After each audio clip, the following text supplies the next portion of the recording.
যোদ্ধা যারা ছিল আহত, তাদের দায়িত্ব তাদের পুনর্বাসনের। আমরা আমাদের মানবতা বিরোধী অপরাধীদের বিচার 7 দফা দাবিতে আজকে আমাদের এইসব মহাসমাবেশ অনুষ্ঠিত হচ্ছে।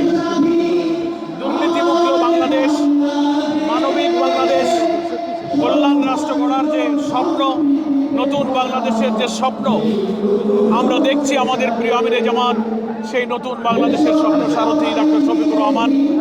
আজকে লক্ষ লক্ষ মানুষ রাজধানী ঢাকায় দেশের চতুর্দিক থেকে সমস্ত প্রবেশদ্বার দিয়ে বন্যার পানির মতো ঢলের মতো ঢুকছে। টেকনাফ থেকে তেঁতুলিয়া, রূপসা থেকে পাথুরিয়া। আমরা সকাল ফজরের নামাজেই দেখছি লক্ষ লক্ষ মানুষ চতুর্দিক থেকে ঢুকছে। এই সরোয়ার্দী উদ্যানে আপনারা দেখতে পাচ্ছেন চারিদিকে মানুষের লোকারণ্য, তিল ধরনের ঠাঁই নাই।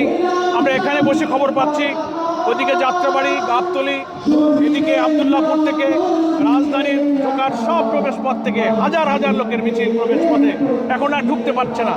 যেখানেই তারা থেমে যাচ্ছে সেখানে তারা অবস্থান নিচ্ছে। আমরা আজকের এই দাবিগুলোর মধ্যে, যেহেতু জুলাই মাস চলছে, জুলাই অভ্যুত্থানের প্রথম বার্ষিকী আমরা পালন করছি, এই জুলাই যোদ্ধাদের প্রতি আমাদের কমিটমেন্ট ছিল আমরা আহতদের চিকিৎসা, শহীদদের পুনর্বাসনে আমরা দায়িত্ব পালন করব।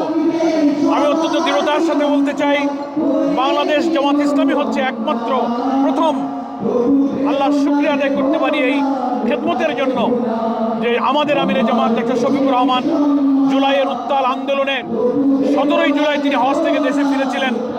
18ই জুলাই ঢাকায় নেতৃবৃন্দের সাথে বৈঠকে তিনি ঘোষণা দিয়েছিলেন প্রতিদিন নিহত হচ্ছিল শত শত লোক, ফ্যাসিস্ট হাসিনার গুলিতে নিহত হচ্ছিল, আহত হচ্ছিল ছাত্র জনতা। তখন তিনি বলেছিলেন যে যারা শহীদ হচ্ছে এরা কোনো দলের শহীদ নয়, এরা সকলেই আমাদের শহীদ। সে 18ই জুলাই থেকে প্রত্যেকটি শহীদ এবং আহত পরিবারের প্রতি মানবিক দায়িত্ব পালনের জন্য আমিরে জামাত আমাদেরকে নির্দেশ দিয়েছিলেন। আমিরে জামাত শহীদদের বাড়িতে বাড়িতে, প্রায় সহস্র শহীদদের বাড়িতে বাড়িতে আমিরে জামাত এবং নেতৃবৃন্দ আমরা ছুটে গিয়েছি। আর্থিক সহযোগিতা এবং যতটুকু মানবিক আমাদের সাধ্য অনুযায়ী আমরা করেছি।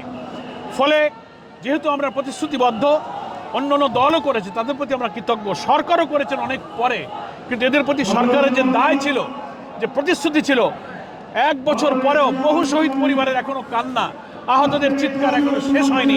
সে মানবিক কর্তব্য এখনো সরকার শেষ করতে পারেনি। সেজন্য আমরা আল্লাহ শুকরিয়া আদায় করি, জামাত ইসলামী একটি সংগঠন, আমরা সরকার নই।